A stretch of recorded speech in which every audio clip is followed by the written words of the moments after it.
Good evening friends. இந்த வீடியோவில் நம்ம நாளைக்கு நிஃப்டி 50 அண்ட் சென்சஸ் அதுக்கான ப்ரீ மார்க்கெட் ரிப்போர்ட் பார்க்கலாம். அதுக்கு முன்னாடி வேர்ல்டு மார்க்கெட்லாம் எப்படி முடிஞ்சுது லாஸ்ட்டு சனிக்கிழமை அப்படின்றத ஒரு கிளான்ஸ் செக் பண்ணிடலாம்.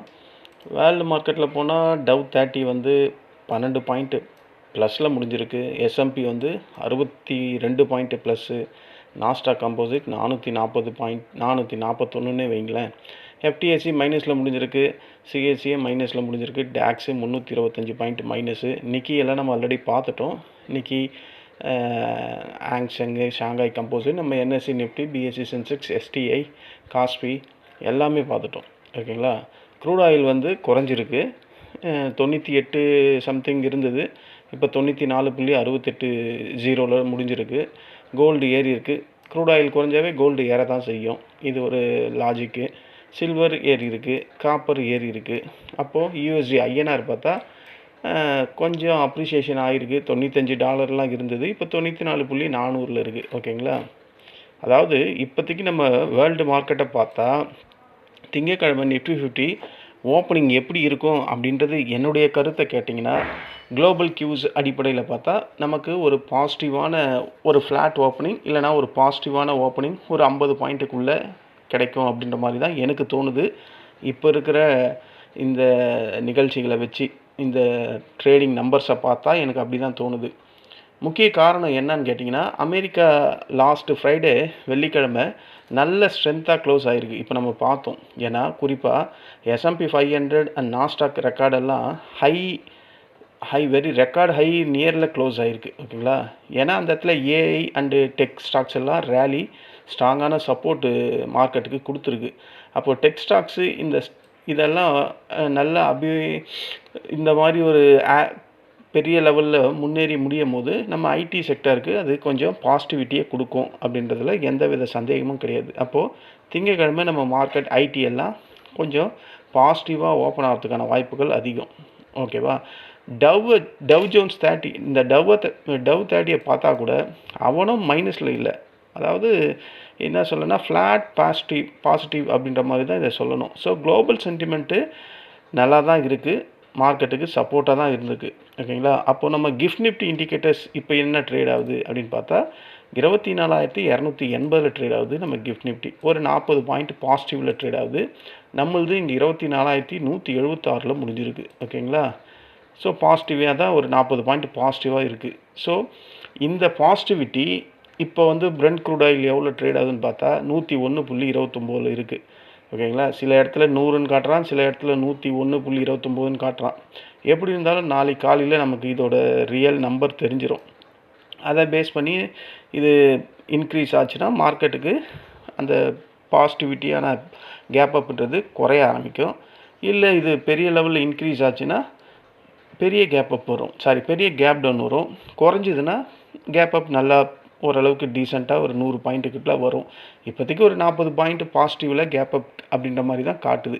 ஆனால் நம்ம மார்க்கெட்டில் இருக்கக்கூடிய நெகட்டிவிட்டியை நம்ம கவனிக்கணும். ஓகேங்களா.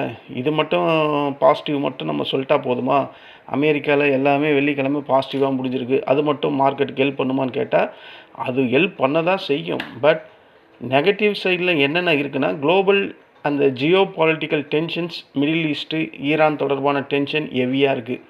ஓகேங்களா. அதுதான் மெயினாக மார்க்கெட்டை டிசைட் பண்ணக்கூடியது.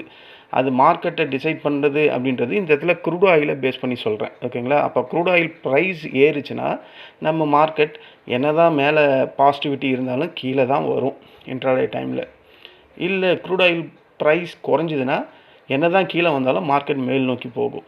இதுதான் இந்த ஜியோ பொலிட்டிக்கல் டென்ஷனில் இருக்கக்கூடிய முக்கிய கருப்பொருள். ஓகேங்களா. ரெண்டாவது பிரச்சனை நமக்கு நெகட்டிவ் இம்பேக்ட் எதிரானா FIs selling. FIs last Friday கூட செல்லிங் தான் பண்ணி வச்சுருக்காங்க. ஓகேங்களா. இந்த ஃபாரின் இன்ஸ்டிடியூஷன் இன்வெஸ்டர் இந்த ஜியோ பொலிட்டிக்கல் டென்ஷன் ரிஸ்க் ஆச்சுன்னா, நம்ம ரூபாயோட மதிப்பு அதிகமாச்சுன்னா இவங்க உடனே பெரிய லெவலில் செல் பண்ண ஆரம்பிக்கிறாங்க, ப்ராஃபிட் புக்கிங் பண்ணுறாங்க. இதுதான் அடுத்து இருக்கக்கூடிய நெகட்டிவ். க்ரூட் ஆயில் ப்ரைஸ் நம்ம சொன்னது தான். Crude oil brent crude oil இப்போ $100 இருக்குதுன்னு வச்சிங்களேன். நாளைக்கு அது 105 போச்சுன்னா நமக்கு டேஞ்சர் தான். ஓகேங்களா. அது ஒரு நெகட்டிவிட்டி சைடில் தான் இன்னமும் இருக்குது. இவன் தான் மார்க்கெட்டை மாற்றி பண்ணிக்கிட்டு இருக்கான். ஓவரால் என்னுடைய எக்ஸ்பெக்டேஷன் என்னவாக இருக்குதுன்னு கேட்டால், மண்டே வந்து ஓப்பனிங் வந்து ஒரு 30லேருந்து ஒரு 50-60 பாயிண்ட்டுக்குள்ளே கேப் அப் கிடைக்கிறதுக்கான வாய்ப்புகள் இப்போது இதை நான் ரெக்கார்ட் பண்ணுற டைம் 1 மணி ஆகுது சண்டே. இது வரையும் கேப் அப் வர்றதுக்கான வாய்ப்புகள் அதிகமாக இருக்குது. ரொம்ப ஒஸ்ட் கேஸு இந்த ஜியோபொலிட்டிக்கல் நியூஸு நாளைக்கு காலையில் ஏதாவது க்ரூட் ஆயில் ப்ரைஸ் இன்க்ரீஸ் ஆச்சுன்னா அந்த அப்படியே நான் சொன்ன பாசிட்டிவ் 30லேருந்து 80 பாயிண்ட்டு அப்படியே மைனஸ் ஆகிறதுக்கான வாய்ப்புகளும் இருக்குது. ஓகேங்களா, இது எனக்கு தோன்ற ஒரு சினாரியோ. ஓகேங்களா, டெக்னிக்கலாக நம்ம பார்த்தா மார்க்கெட்டுக்கு எது சப்போர்ட்டாக இருக்கும், எது ரெசிஸ்டண்ட்டாக இருக்கும் அப்படின்றதெல்லாம் நம்ம பார்க்கலாம். இந்த யூஎஸ் நாஸ்டாக் வந்து ஸ்ட்ராங்கான பாசிட்டிவிட்டியில் முடிஞ்சிருக்கிறதுனால ஐடி செக்டார்ஸ் எல்லாம் நாளைக்கு ஒரு பாசிட்டிவிட்டி இருக்கும் அப்படின்ற மாதிரி தோணுது. ஆயில் அண்ட் கேஸ் க்ரூட் ஆயிலை பேஸ் பண்ணி கண்டிப்பாக அதில் ரியாக்ஷன் இருக்கும். டிஃபென்ஸ் ஸ்டாக்ஸ் எல்லாம் கண்டிப்பாக இந்த ஜியோ பொலிட்டிக்கல் நியூஸை பேஸ் பண்ணி வெலாட்டிலிட்டி அதிகமாக இருக்கும். பேங்கிங் நம்ம சொல்லவே வேணாம், மார்க்கெட்டோட டைரெக்ஷனை செட் பண்ணக்கூடியவனே அவன் தான், டிசைட் பண்ணுறவன் அவன் ஒருத்தன் தான். அதுக்கப்புறம் தான் ஐடி. அப்போது பேங்கிங் வந்து நாளைக்கு மார்க்கெட்டுக்கு சப்போர்ட் பண்ணிச்சுன்னா நம்ம நிஃப்டி 50 மேலே போகிறதுக்கான வாய்ப்புகள் இருக்குது. இதுதான் நான் இப்போது கடந்த வெள்ளிக்கிழமை நடந்த நிகழ்ச்சியை பேஸ் பண்ணி மார்க்கெட் எப்படி இருக்கும் அப்படின்ற மாதிரி நான் திங்க் பண்ணுறேன். பட் அதோட சப்போர்ட் அந்த ரெசிஸ்டண்ட் எங்கே இருக்குது, எப்படி இருக்குது அப்படின்றத நம்ம இங்கே போய் பார்க்கலாம் வாங்க. இது வந்து சென்செக்ஸு 77,342 முடிஞ்சிருக்கு. வெயிட்டட் ஆவரேஜில் 77,328ன்னு காட்டுறான். ஓகேங்களா, அங்கேருந்து ஒரு 14 பாயிண்ட் மைனஸில் தான் காட்டுது. இப்போ இருக்கிற சினாரியை வச்சு ஒரு கேப் அப் கிடைக்குது அப்படின்னா சென்செக்ஸ்க்கு ஃபஸ்ட்டு ரெசிஸ்டண்ட்டு 77,632. இந்த 77,632 ஸ்ட்ராங்காக உடைக்கணும். ஸ்ட்ராங்காக உடைச்சா கண்டிப்பாக இந்த கேப்பை ஃபில் பண்ணணும். நாளைக்கு 77,885 இருக்குது. இதையும் ஸ்ட்ராங்காக உடைக்குது மார்க்கெட் அப்படின்னா அடுத்த ரெசிஸ்டண்ட்டு 78,115. இதுதான் அடுத்த ரெசிஸ்டண்ட். அதுக்கப்புறம் இருக்கிற ரெசிஸ்டண்ட்டு இது தான் 78,339. ஓகேங்களா, இந்த 4 வந்து நாளைக்கு சென்செக்ஸ்க்கு ரெசிஸ்டண்ட்டாக ஆக்ட் ஆகிறதுக்கான இன்ட்ராடே லெவல்ஸ். ஓகேங்களா, இல்லை நான் நினச்ச மாதிரி க்ரூட் ஆயில் விலை காலையில் ஸ்பைக் ஆகுது அப்படின்னா நமக்கு ஒரு கேப் டவுன் ஓப்பனிங், நான் நினச்ச மாதிரி ஒரு ஃப்ளாட்டாக நெகட்டிவாக ஓப்பன் ஆகுதுன்னா ஒரு 50, 30, 100க்குள்ளே அப்படின்னு ஓப்பன் ஆகுதுன்னா சென்செக்ஸ் வந்து ஃபஸ்ட்டு சப்போர்ட்டாக ஆக்ட் ஆகக்கூடியது 77,085. இது ஃபஸ்ட்டு சப்போர்ட்டு. இதை ஸ்ட்ராங்காக உடைச்சா அடுத்தது 76,795. இது செகண்ட் சப்போர்ட்டு. தேர்டு 76,529. ஃபோர்த்து வந்து 76,274.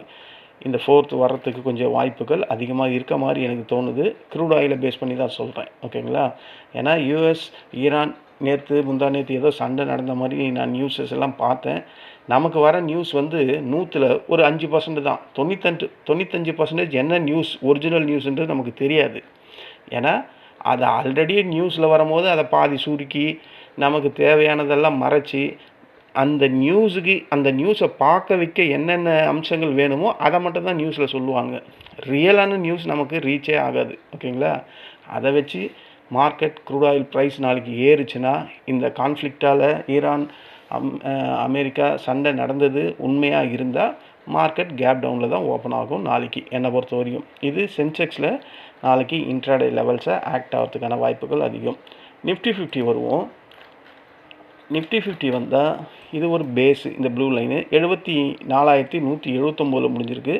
வெயிட்டட் ஆவரேஜில் 24,176, ஒரு 3 பாயிண்ட்டு தான் மைனஸில் இருக்குது. ஓகேங்களா, இப்போது கேப் அப் கிடைக்குது அப்படின்னா ஃபஸ்ட்டு ரெசிஸ்டண்ட் வந்து 24,246.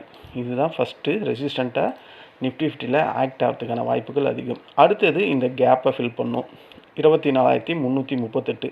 ரொம்ப டிஸ்டன்ஸில் இருக்குது. பட் இங்கே எனக்கு தெரிஞ்சு இங்கே ஒரு சின்ன ரெசிஸ்டண்ட் இருக்குது. இந்த இடம் இருக்குது, மைல்டாக இருக்குது. இது ஆக்ட் ஆகிறதுக்கும் வாய்ப்பு இருக்குது. 24,302 இருக்குது. ஓகேங்களா, இதை நான் போட்டும் வச்சிடுறேன். ஏன்னா அது எனக்கு தோணுது அங்கே ரொம்ப பெரிய ஸ்பேசஸ் இருக்குது. அதே நேரத்தில் இங்கே ஒரு ரெசிஸ்டண்ட்டும் இருக்குது அப்படின்னும் போது அதை நம்ம போட்டுடலாம். அப்போது ஃபஸ்ட்டு ரெசிஸ்டண்ட்டு 24,246, செகண்ட் வந்து 24,302, தேர்டு வந்து கண்டிப்பாக இதுதான் தேர்டு. 24,353. இந்த 3 ரெசிஸ்டண்ட்டு ஸ்ட்ராங்காக நிஃப்டி 50 உடைச்சதுன்னா 4வது ரெசிஸ்டண்ட்டு 24,400. ஓகேங்களா? இவன் லாஸ்ட்டு போன இதில் மே 7 வந்து 24,480 500 போயிருக்கான். அது வரையும் போயிட்டு தான் அங்கேருந்து இறங்கியிருக்கு. 482 வரையும் போயிட்டு அங்கேருந்து இறங்கியிருக்கு. ஓகேங்களா? ஸோ வாய்ப்புகள் 4 ரெசிஸ்டண்ட்டு நிஃப்டி 50ல் இருக்குது. நாளைக்கே போயிடுமான்லாம் கேட்டிங்கன்னா நாளைக்கெல்லாம் போகாது. இந்த வீக்குக்கு சொல்கிறேன். ஓகேங்களா? இன்ட்ராடே லெவல்ஸாக தான் அது ஆக்ட் ஆகிறதுக்கு வாய்ப்பு இருக்குது. இல்லை க்ரூட் ஆயிலெல்லாம் ப்ரைஸ் இன்க்ரீஸ் ஆகுது, நமக்கு ஒரு கேப் டவுன் ஓப்பனிங் கிடைக்குது அப்படின்னா நமக்கான ஃபஸ்ட்டு சப்போர்ட்டு இங்கே ஒரு சப்போர்ட் இருக்குது. அதை நான் போட்டுறேன். இதுதான் ஃபஸ்ட்டு சப்போர்ட். இந்த ஃபஸ்ட்டு சப்போர்ட்டு 24,135 இருக்குது. ஓகேங்களா? அதை ஸ்ட்ராங்காக உடைச்சிதுன்னா 24,090 இருக்குது. அதை ஸ்ட்ராங்காக உடைச்சானா அதுக்கப்புறம் இருக்கிறது இந்த சப்போர்ட்டு 24,000 24,011 24,000 சைக்காலஜிக்கல் நம்பர். ஓகேங்களா? அதையும் ஸ்ட்ராங்காக உடைச்சா 23,931 23,939. இந்த 4 ரெசிஸ்டண்ட்டு போதும். அதுக்கு கீழே இருக்கிறதெல்லாம் நீங்கள் பார்க்காதீங்க. ஓகேங்களா? இதுதான் நாளைக்கு மண்டேக்கான நிஃப்டி 50யோட இன்ட்ராடே லெவல்ஸ்.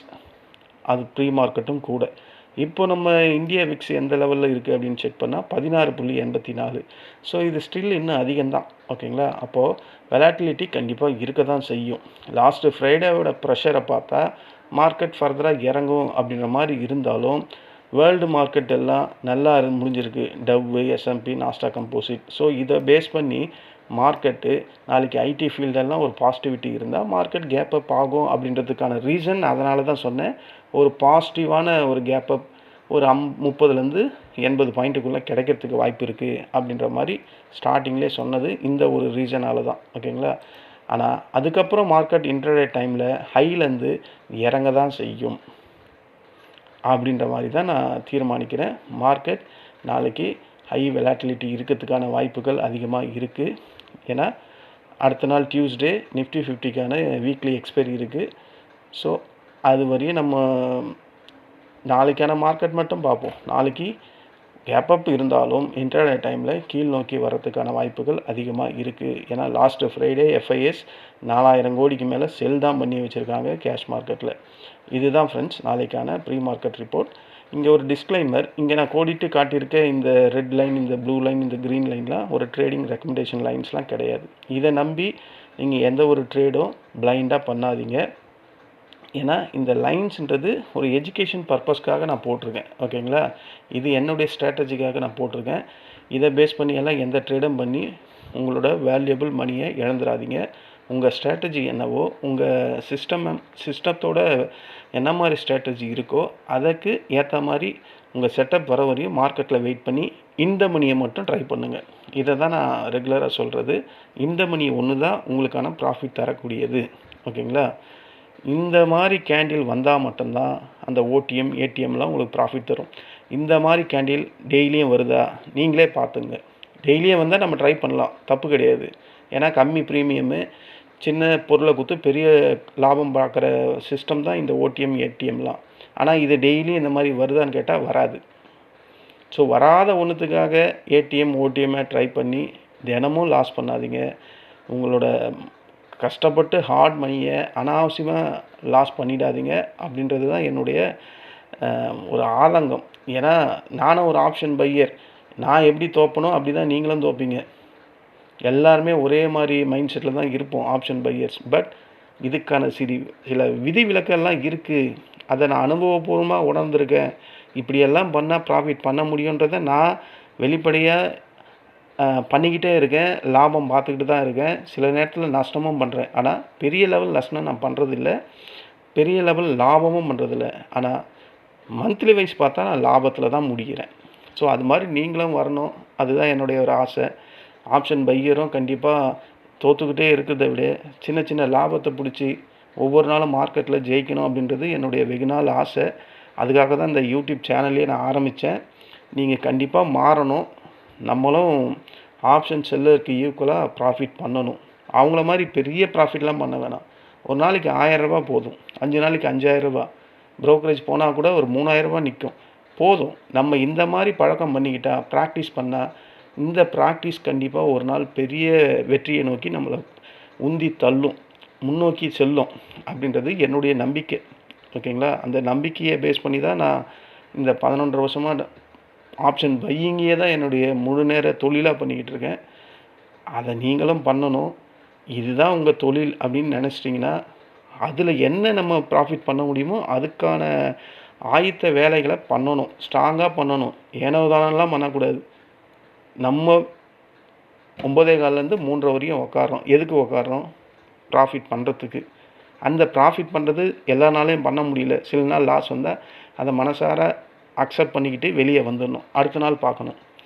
ஓகேங்களா? இதுதான் என்னுடைய ஒரு ஆலோசனை. ரொம்ப அறுக்கிற மாதிரி தான் இருக்கும். ஆனால் வேறு எப்படி சொல்லி ஆப்ஷன் பையரை நான் மோட்டிவேட் பண்ணுறதுன்னு தெரியல. அதனால் அதையே தான் சொல்ல வேண்டியதாக இருக்குது. சரி ஃப்ரெண்ட்ஸ், இந்த வீடியோ உங்களுக்கு பிடிச்சிருந்தா என்னுடைய சேனலை சப்ஸ்கிரைப் பண்ணுங்கள். நம்ம நாளைக்கு இன்ட்ராடே டைமில் மீண்டும் சந்திக்கலாம். நன்றி, வணக்கம்.